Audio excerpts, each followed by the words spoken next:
Bismillahirrahmanirrahim. Assalamualaikum warahmatullahi wabarakatuh. Kali ini kita akan membuat tutorial mengenai membuat kuis dengan koreksi otomatis di psikologi. Nah, caranya adalah sebagai berikut. Kita masuk ke salah satu folder. Ini sudah saya siapkan materi pembelajaran melalui bentuk page. Caranya adalah add kemudian page, kemudian hasilnya adalah seperti ini. Ini adalah bentuk page. Saya bikin narasi di page tersebut, kemudian nanti akan saya lengkapi video di bawahnya. Nah, fokus utama pelatihan tutorial kali ini adalah bagaimana kita membuat kuis, ya, bagaimana kita membuat kuis sehingga kita perlu namanya langkah pertama adalah add materials, pilih add test quiz. Kita klik. Setelah kita klik akan muncul beberapa pilihan, yaitu tentang jenis-jenis pertanyaan.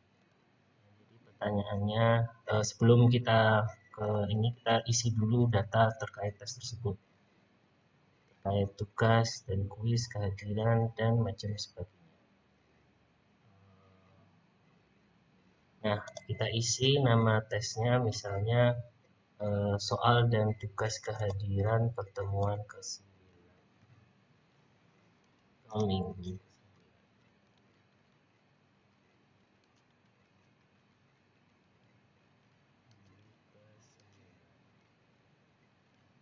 Setelah kita lengkapi, biasanya kalau kita berikan batasan waktu mahasiswa untuk mengerjakan, misalnya 1 minggu atau 1 bulan, nah kita tinggal setting. Misalnya sekarang tanggal 27, saya setting sampai tanggal atau 1 bulan, misalnya 18 Mei.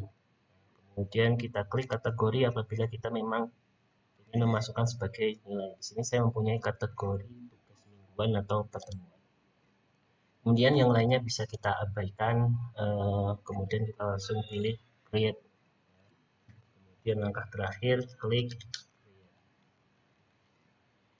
Nah, ketika kita pilih create, maka tampilannya menjadi seperti berikut.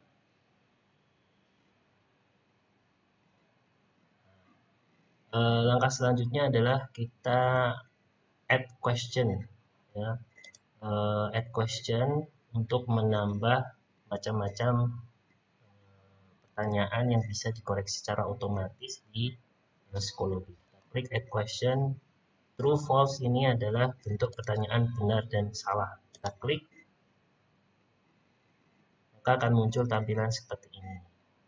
Kemudian kita masukkan pertanyaannya, saya sudah bikin list pertanyaannya. Kita masukkan, kita copy sebuah pernyataan, kemudian kita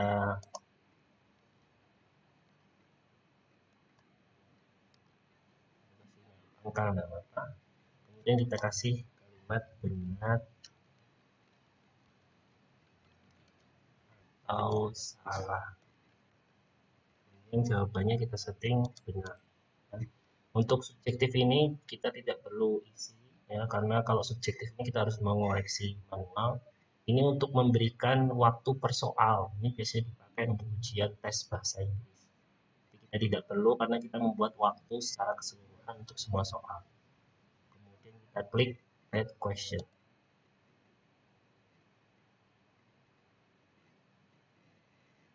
Nah, tampilannya akan sudah menjadi salah satu pertanyaan di sini. Kemudian kalau kita mau edit, bisa kita klik kanan, klik edit. Kemudian kita bisa ngedit pertanyaan, misalnya menyesuaikan font tadi, fontnya terlalu besar. Kita samakan 14.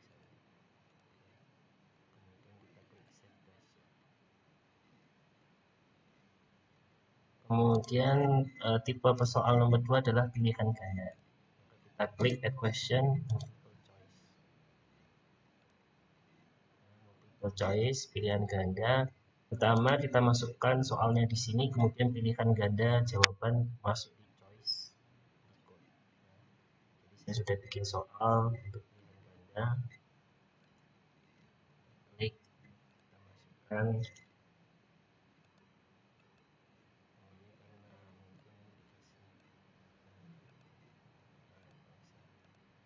klik kita masukkan pilihan-pilihan ganda yang menjadi jawaban.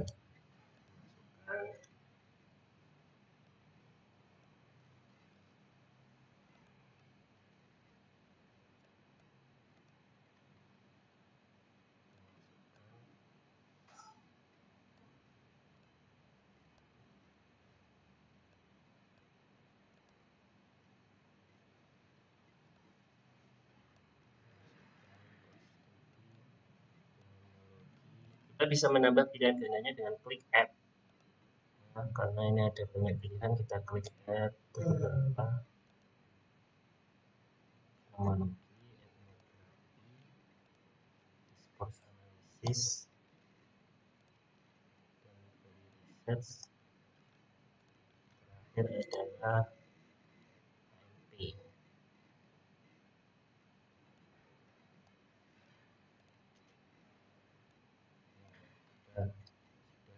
Ini. Kemudian kita harus memilih salah satu jawaban benar. Jawabannya adalah FGD. Kemudian kita klik randomize supaya apa? Supaya urutan jawabannya akan diacak lagi, tidak lagi FGD-nya pilihan pertama. Pilih randomize choice. Kemudian kita klik create question. Kita sudah bikin pilihan. Nah, kemudian bisa kita klik question lagi. Misalnya saya punya tiga pilihan ganda. Kita masukkan semuanya.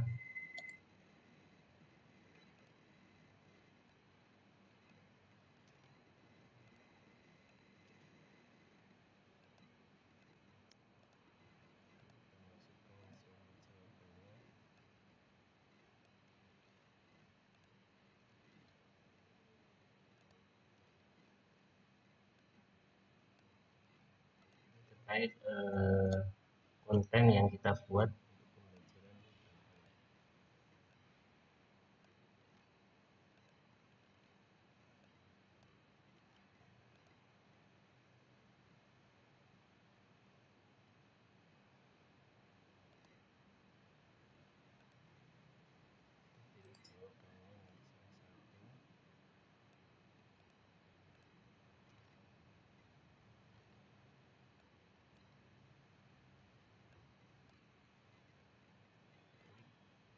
Klik kecuali ya.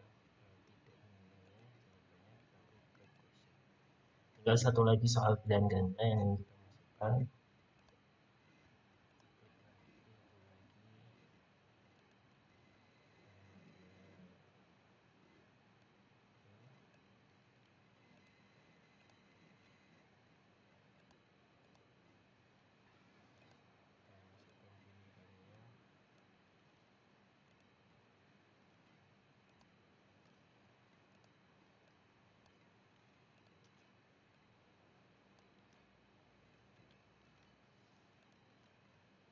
Jawabannya adalah Indonesia.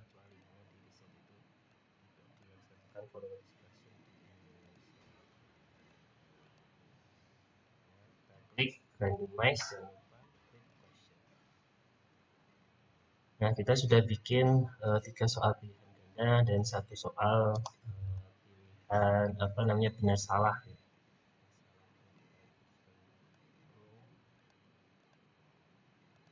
Nah, kemudian cara soal yang ketiga yang bisa dikoreksi otomatis adalah menyusun urutan. Yaitu adalah kita menyusun susunan, artinya misalnya cocok sekali soal fikih, misalnya tata cara sholat, bisa kita masukkan. Ini saya sudah bikin juga urutan tahapan mencari ilmu itu yang ada di konten pembelajaran saya buat seperti itu.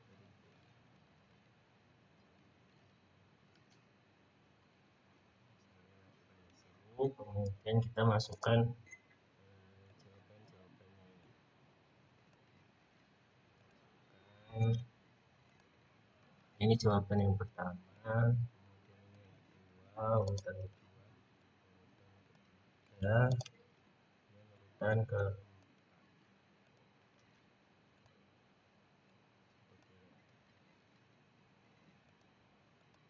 Nah ini ya, kemudian kita add.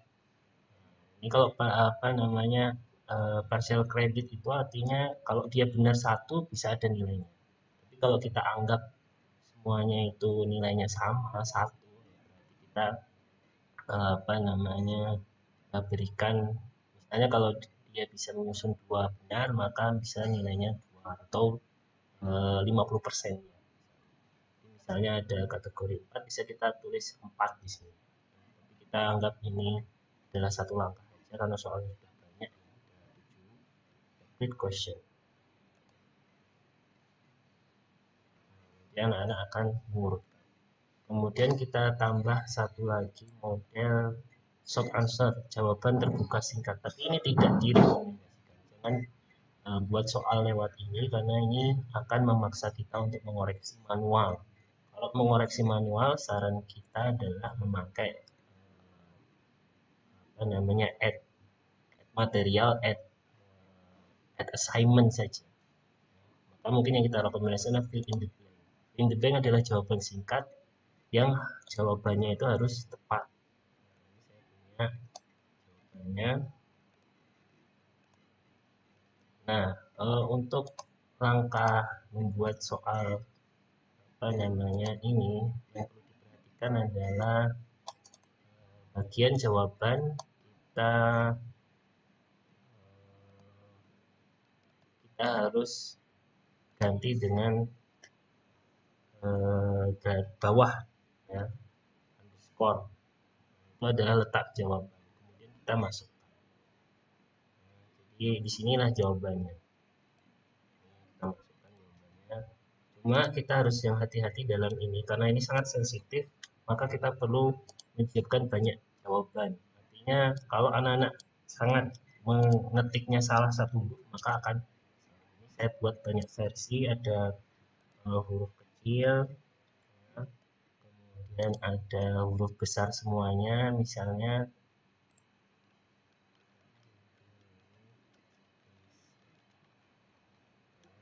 dan lain sebagainya. Ini saya kira adalah salah satu pilihan anak-anak menjawab. Ya. Ketika mereka nambah S saja maka akan menjadi salah. Maka kita perlu membuat beberapa alternatif.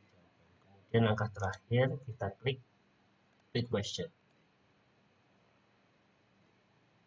Kita sudah membuat soal berbentuk titik-titik, isian titik-titik pendek.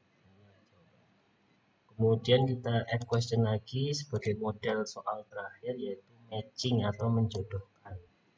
Nah, ini juga salah satu tugas yang menarik dan bisa dikoreksi secara otomatis. Kita sudah membuatnya, misalnya ini istilah ya, dia bisa 3 atau 2 minimal ya lebih dari 1. Ini soal. Nah, dan kita juga bisa meremove banks. Ya, remove bank itu artinya menghilangkan karena pilihan kita 3. Kita klik remove banks. Ini pilihannya 3. Kemudian kita masukkan answernya. Nah, supaya nanti tinggal menjodohkan.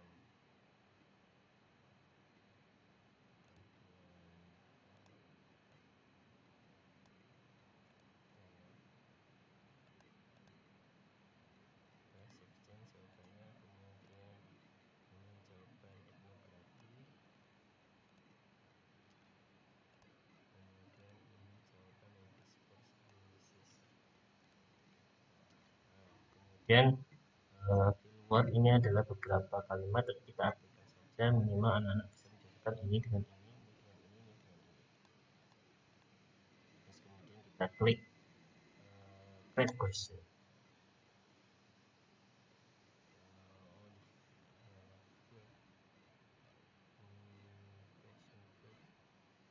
Oh iya, kita harus mengisi ini. Jodohkanlah apa namanya jenis penelitian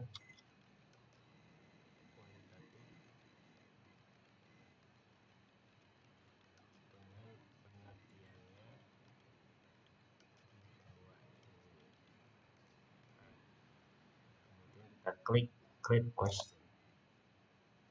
Nah, maka hasilnya adalah sudah seperti ini. Nah, kemudian langkah ketika sudah membuat, kita perlu melakukan setting terhadap soal tersebut. Jadi ini ada banyak beberapa, semua jenis kita masukkan di sini ya. Kemudian kita jangan lupa men-setting. Pertama, ketika kita men-setting mungkin menambahkan ya instruksi. Jadi kerjakan soal berikut sebagai bukti kehadiran pertemuan ke-9. Kemudian summation, kita klik enable. Kalau kita ingin membatasi, kita batasi sampai mana. Kalau ini dimulai dari tanggal berapa sampai tanggal berapa. Kita bisa mulai, sekarang kita batasi sampai tadi sama ya 18 menit. Kemudian di beberapa setting dari batasan waktu, kemudian kesempatan mengerjakan kuis. Kita beri biasanya untuk memotivasi mahasiswa, kita kasih 3 kesempatan. Kita beri waktu limit, misalnya waktu mengerjakan misalnya 90 menit ya, karena soalnya cukup banyak ya, 7. Kemudian randomize, itu sebenarnya cukup sebenarnya 10 menit. Randomize kita klik iya ya, karena randomize itu diacak urutannya ya, biar tidak semua mahasiswa punya urutan yang sama. Kemudian tampilannya agak lebih menghindari kecurangan untuk di-share jawaban, maka kita pakai one question per page. Setiap tampilan hanya satu tampilan. Kemudian ini kita nonkan ya, karena tidak ada pengaruhnya. Kemudian question review, yes, biar anak-anak bisa sebelum mengumpulkan bisa mengulang jawaban-jawaban yang sebelumnya. Kemudian resume kita klik yes. Nah, ini yang dipertanyakan ketika ujian. Jadi apa, memberi kesempatan mahasiswa yang putus internet untuk menyempurnakan jawaban. Jadi kesempatannya tidak hilang, tetapi dia bisa, selama dia belum submit, dia bisa menyempurnakan jawaban yang belum dijawab. Kemudian view summation ini sebagai pembelajaran. Kalau kita klik yes, mereka tahu mana yang salah. Tapi kalau kita ingin langsung memberi mahasiswa mana jawaban yang benar, klik yes with correct answer.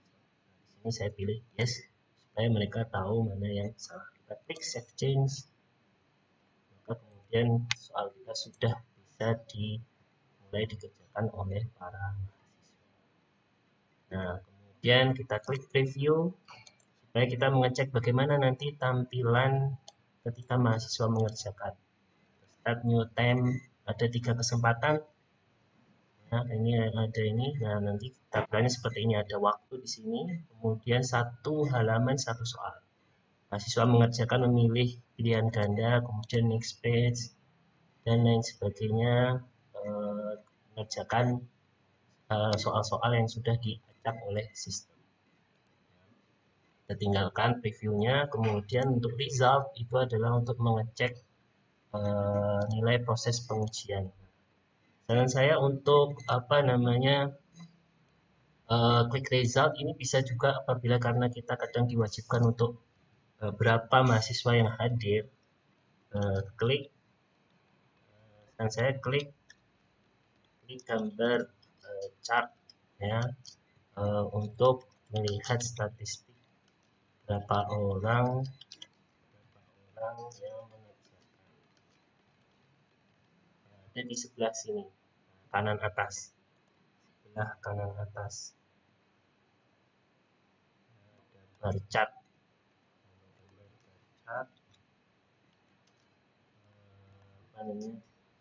Kanan atas.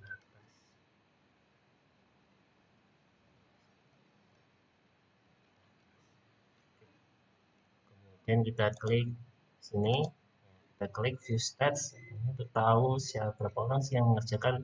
Ternyata masih 0, sini off grade, berarti belum ada yang mengerjakan ini karena baru dibuat. Kemudian kita juga bisa di komen untuk melihat mahasiswa ada yang menanyakan ganjalan soal dan lain sebagainya. Seperti inilah tampilannya. Nah, sebagai terakhir saya akan menunjukkan salah satu soal ya, hasil soal yang sudah dikerjakan oleh anak-anak. Ini soal yang saya pakai untuk misalnya nah ini kemudian start. Tampilannya adalah sebagai berikut. Ini adalah langsung ketika klik langsung menunjukkan hasil anak-anak. Dan kalau kita ingin tahu berapa orang yang mengerjakan klik view stats di sebelah kanan atas, biasanya adalah 47. Ini yang kemudian kita laporkan dalam jurnal. Mungkin itu saja yang dapat saya sampaikan ya. Kalau kita sudah selesai dalam membuat tadi soal kuis kehadiran mengerjakan dan klik